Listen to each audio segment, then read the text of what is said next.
UN Chief Antonio Guterres is warning that rising sea levels could swamp parts of the Earth unless drastic action is taken. How are governments going to cope with the growing numbers of climate refugees?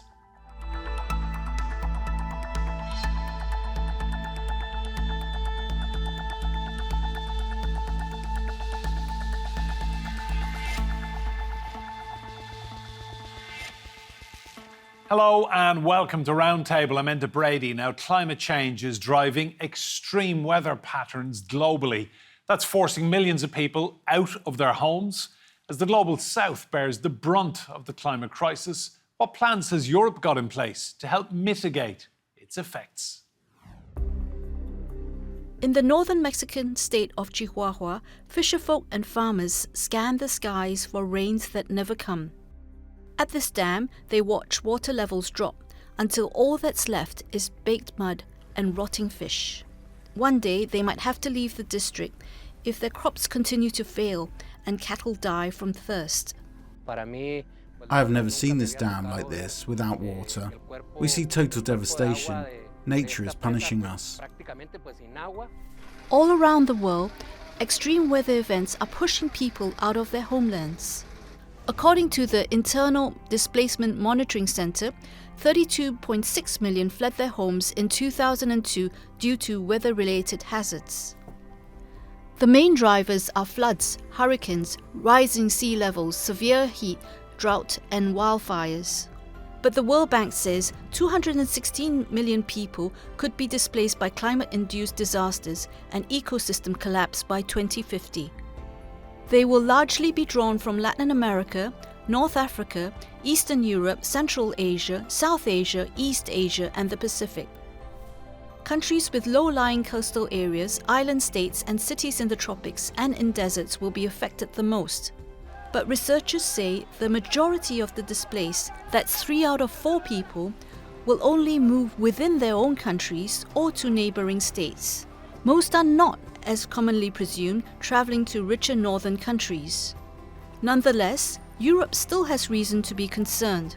Frontline states such as Greece, Italy and Spain are already dealing with the serious economic and social fallout of irregular migration. So even small increases in the number of such migrants could be problematic. In the European Green Deal, there are plans for climate mitigation within the continent and funding for countries in the global south. But aid groups warn that these plans are far from adequate. The reality is that there's 2 ways to approach climate change. You can approach it after the fact, when the disaster has already hit and you're cleaning up, or you can approach it ahead of time, preemptively, and prepare yourself. Campaigners are also concerned that the EU does not as yet provide any legal protections for climate migrants, nor does it recognize them officially. That's despite the growing number of people leaving lands that once sustained them. Well, let's meet our guests. In New Delhi is Harjeet Singh. He's a climate activist and global engagement director at the Fossil Fuel Non-Proliferation Treaty Initiative. Frederic Mousseau is a policy director at the Oakland Institute with the focus on the impacts of climate change. He joins us from Oakland, California in the United States. And here with me in the studio is Noora Firaq. She is Deputy CEO of Climate Outreach, a British charity focusing on public engagement with climate change. And Vicky Pryce is an international economist and former UK government advisor. You're all very welcome to Roundtable. I'll come to you first, Harjeet. I guess the tragedy of all of this is that the people who pollute the most end up suffering the least. So you've got all these little islands and smaller countries that have not done the damage, and yet they are reaping the whirlwind of climate change. Well, absolutely. And this is such an important conversation. We see people who have contributed least to the problem are suffering the most. And this is not a future problem. Millions of people are being forced out of their homes. And the reality is that they're not getting adequate support either in their own countries or when they are forced to leave their borders. And the international system is not really helping them. So they are not getting enough protection from the national and international system. and they are not getting any kind of visibility that is needed to make sure that we are crafting those laws that can provide them protection now and in future. And the reality also is that there are not sufficient resources that are being provided to create both a legal as well as financial framework to support them. And their both right to stay and right to leave their own homes in the case of climate crisis are not being respected. Frederic, how angry then should these people be feeling that their lives, their worlds, their livelihoods are being turned upside down for something they did not do? Yeah, I mean, I can imagine for many it's a horrific feeling to know that, as you said, you're the least responsible and you're the one to pay the price. What they may be calling for is really climate justice, and this is what many civil society organizations have been calling for as well. We need climate justice for developed countries, so-called developed countries, rich countries, to really take their responsibility, change the way they produce and consume, and especially like thinking of meat production, which produce so much of emissions, but also pay and compensate for the damage they have done. The rich countries and corporations are the ones responsible, and they really need to be put in front of their responsibilities and forced to pay for all this. Just come to you, Noora, on that. You're originally from the Maldives, island nation and rising seas. What's the feeling like in communities when you speak to people? I mean, this is obviously a very real threat. Thank you. I think, like, going back a little bit to my childhood, I would say we grew up hearing about global warming and sea level rising. And we've done a lot of advocacy and campaigning within the country and also international leadership in creating awareness around this issue. Our story, the way we have as a Maldivian, what I call my story, has evolved over time. And now that, global concern level is really high, what I would say is we're still not hearing the stories and the journeys of countries of Maldives. So when you think about Maldives, when I was a young girl, I used to hear that Maldives will disappear by 2020, but we're still here.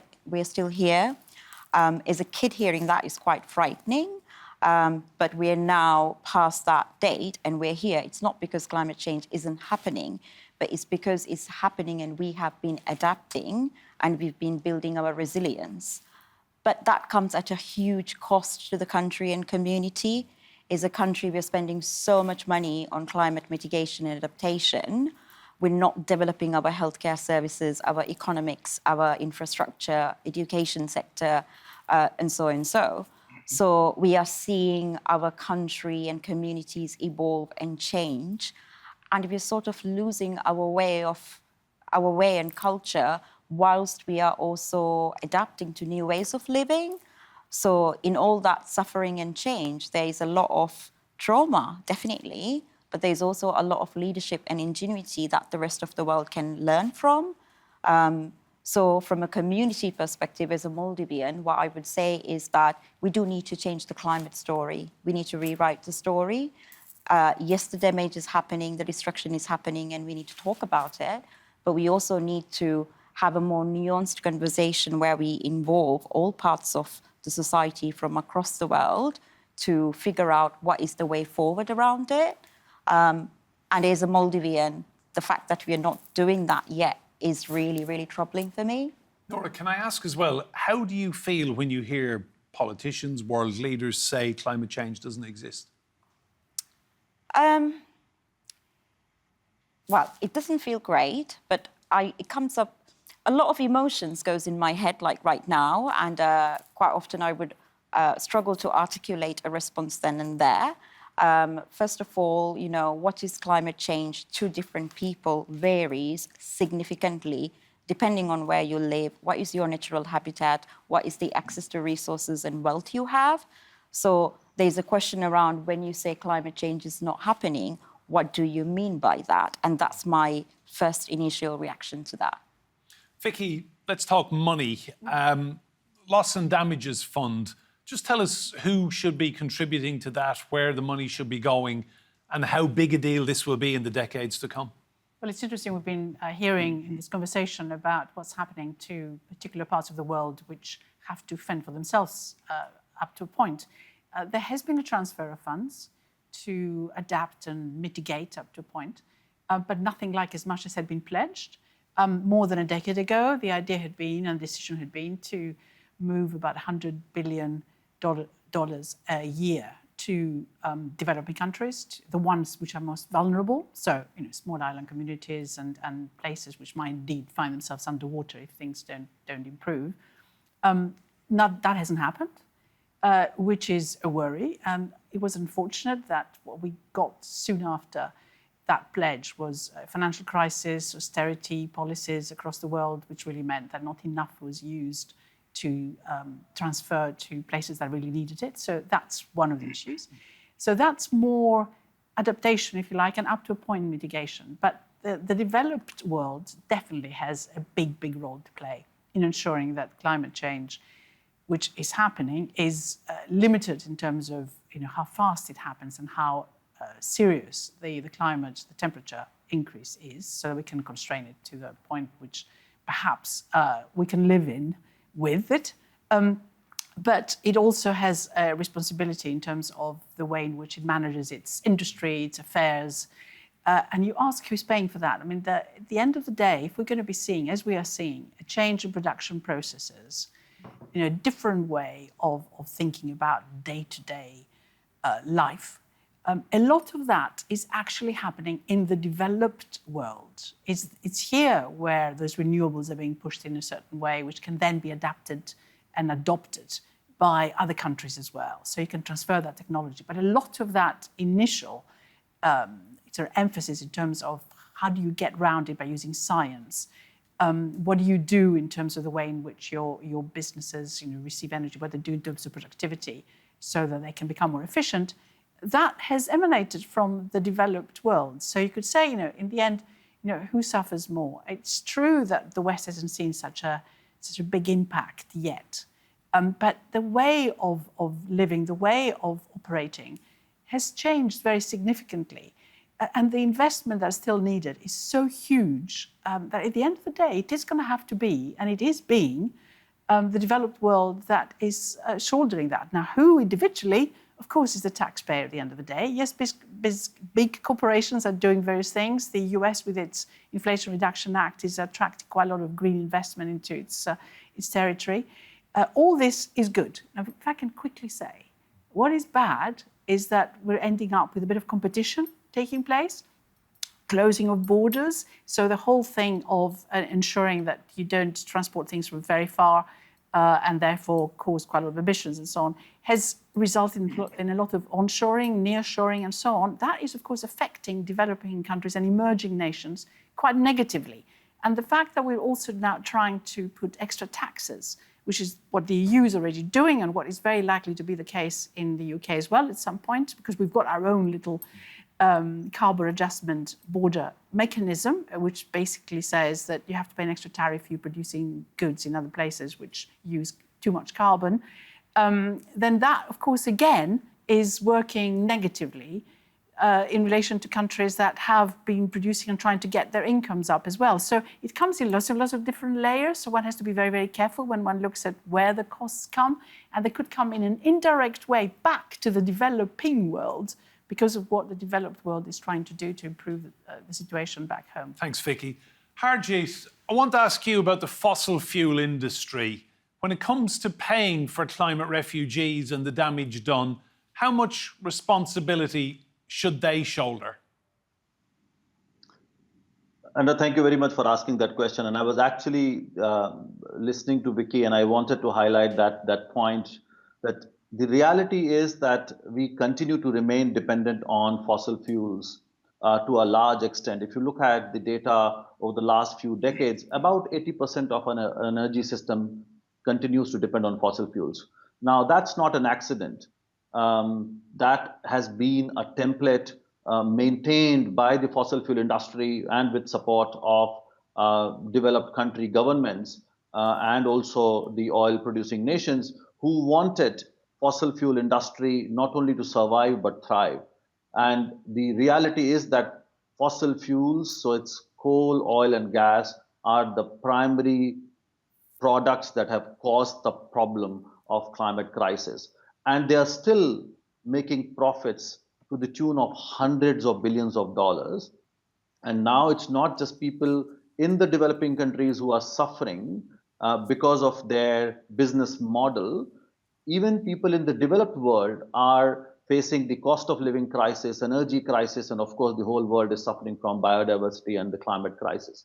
And the cause remains fossil fuels, and we are still not forcing them to pay for the damage that they have caused, and rather they are making more money from this crisis. So obviously we have to make sure that the fossil fuel industry is made to pay for the past damages and what they are doing right now, and not allow them to make obscene amount of profits that they are making. And I would like to differ from Vicky that developed countries doing a lot. No, they are not. In fact, the US is now the biggest fossil fuel producer. UK has issued hundreds of licenses to continue with the fossil fuel extraction. That is going to exacerbate the problem. The renewable energy revolution has not come from the West. In fact, a country that is often blamed for now, of course, the biggest emitter, China, has contributed massively in bringing down the cost of renewable energy. So rich countries, developed nations who industrialized first and have actually created this problem by promoting that model of development have not done enough. So we need to hold them to account, and transfer of technology that you also refer to hasn't happened. So there's a huge gap between what developed countries must be doing and also holding this fossil fuel industry to account, and then what they are delivering right now. Let's bring in Frederic again. You're in the United States, Frederic. Fossil fuel industry is big business. They're not going to want to get on board with this, really, are they? No, clearly, and I really agree with what Rajiv just said. It's really unfortunate that so-called developed nations make pledges, but it is very far, far beyond what is needed. To build on what Vicky said also, there was a pledge initially of 100 billion that was never really reached, but the needs for adaptation as well as loss and damage and compensation are, depending on estimates, between 500 billion a year to even $1 trillion a year, according to some estimates. And so we are very far from it. When we look at the loss and damage fund, the pledges that were done earlier this year were about 600 million. So it is, if you think of the figures I've just given, it is 1,000 times less than what is needed annually to deal with this responsibility, to assume this responsibility that developed nations have. So they're not pledging there. And I'm afraid we can't rely on taxpayers to do the job and voluntary contributions by these countries, because every country individually is struggling with their own elections and political contributors. In the case of the US, which is really under a lot of influence of the oil industry. So we need to think differently, and I have to bring the idea of reforming the global taxation system, because every country individually can't make it. We need, as Oxfam suggested in a campaign they have launched last year, we need to really launch a massive global taxation reform that will force corporations and wealthy individuals to pay their fair share to the mess we are in. Noora, that's an interesting statistic that 75% of people who are climate refugees end up staying within their own borders. Why do you think that is? Is it because of geography, money, or simply family ties? What's behind that, do you reckon? I think it's a starting point. We should ask ourselves, when we are describing people who are moving because of climate change, are we speaking about people who are displaced because of sudden climate-related disasters, or people are needing to move because of slow onset of the impact of climate change? They are climate-linked migrants, but not necessarily climate refugees as such. The reason why I like to make that distinction is because the answer to the question varies depending on which category, and also the needs varies. So when people are faced with a sudden climate disaster event, they are seeking safety and basic needs such as food. They're not thinking, where in the world shall I go? Let's take a map and let's look at where is the best facilities. They want to move to a place that's closest as possible, as least dangerous as possible, to get the basic essentials of food, safety. That's it. And then when it comes to climate-related migration, it might be even in US or in African continent, where because of desertification and changes in the weather, that the agriculture yield is reducing, and they are no longer able to sustain the life they had and bring enough income to the family. So they may choose that one family member move to the nearest urban city area to find alternative work, or they might move seasonally to fertile soil and do agriculture and get their income and move back. Why? Nobody wants to leave your home. Nobody wants to leave your culture. Nobody wants to leave your food. I've been living in UK for so many years and I still miss my own food. So to answer your question, I think, the reason is because there is nobody thinking, okay, where shall I move because there's a hurricane coming. Movement across the globe is often dangerous, and there are not enough safe routes, and there isn't enough support for people to move in safe ways. So why would people take that risk? So people move for safety. So they move to the shortest distance possible that they can afford. Vicky, Europeans often think of this as happening far, far away in the Pacific or Africa, somewhere far, far away. You're originally from Greece, and in recent years we've seen wildfires on Greek holiday islands like Rhodes. We've seen wildfires in your capital city, Athens.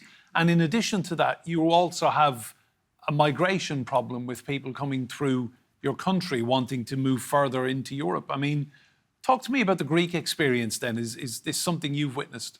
Well, all these are costs, of course, that someone has to bear. And in the case of Greece, I think we were just discussing the difficulties that you can have, country by country, so having enough money to do something or raise enough cash to be able to look after your people or mitigate some of those things that are happening. Well, in the case of Greece, of course, we've had fires all along from, as far as I remember, every summer there'd be something, either through arson or because something happened with the power lines, loss of overhead cables, and suddenly this happens. So, of course, it gets more intense the hotter the climate is. And, if the temperatures really rise quite significantly, it's quite hard to avoid some of these things happening. And, of course, the fires follow other fires, and then it becomes much more expensive and difficult to do anything about reforesting various places. And also, changing people's habits. So, barbecues, for example, just to get down to a very simple thing, are not allowed in Greece between April and October, as far as I understand it. You're not allowed. The fire brigade comes or the police comes if you try and do that. So there are a lot of attempts to mitigate this whole thing, and by changing human behaviour. But there's a limit to how much of that you can do, because, as I said, if it suddenly gets very hot. So you have the fires, then you could have floods because of the way that people have built on various things. So it's up to a point you can argue that it's human actions that cause some of these things. But there is no doubt that climate change has affected this. Now, who bears the cost? What tends to happen in Europe is that everyone comes together in terms of lending helicopter support, that come and sort of fill in with water. I can see them from the beach where I was a couple of weeks ago, filling up water and going.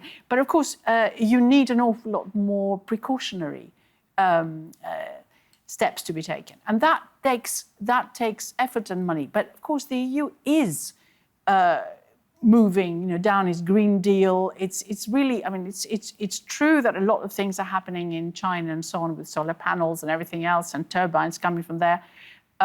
So you can get a lot of that technology cheaply coming in from other places. But there is an issue in terms of self-sufficiency, how you can deal if there is a sort of crisis, Have you got the strength and the resources to be able to deal with climate change in your own territory? So there is a lot of money that is being spent, a lot is being invested, and we mustn't underestimate that. And that in the future, if we really have to do anything about mitigating the climate change impact that we're going to be having and keeping temperature rises to a minimum, we're going to need huge investment. It's not going to come from the developing countries. It's going to come possibly from China, but also from the rest of the developed world. And the estimates are that we need from now $4 trillion a year to get to the 2030 net zero pledges that are there for Benny. And then it continues. Now, that money is not going to come from poorer countries that can't actually do it. It has to come from the developed ones. And how do you get that to happen is the crux of the issue.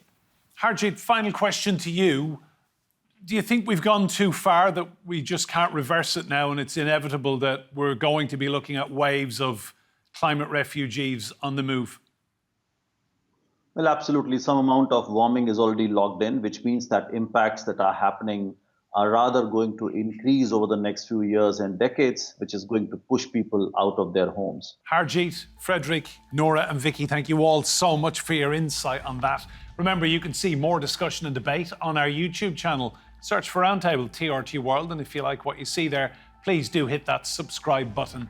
But for now, from me, Enda Brady, and all of the team here, goodbye and thank you for watching.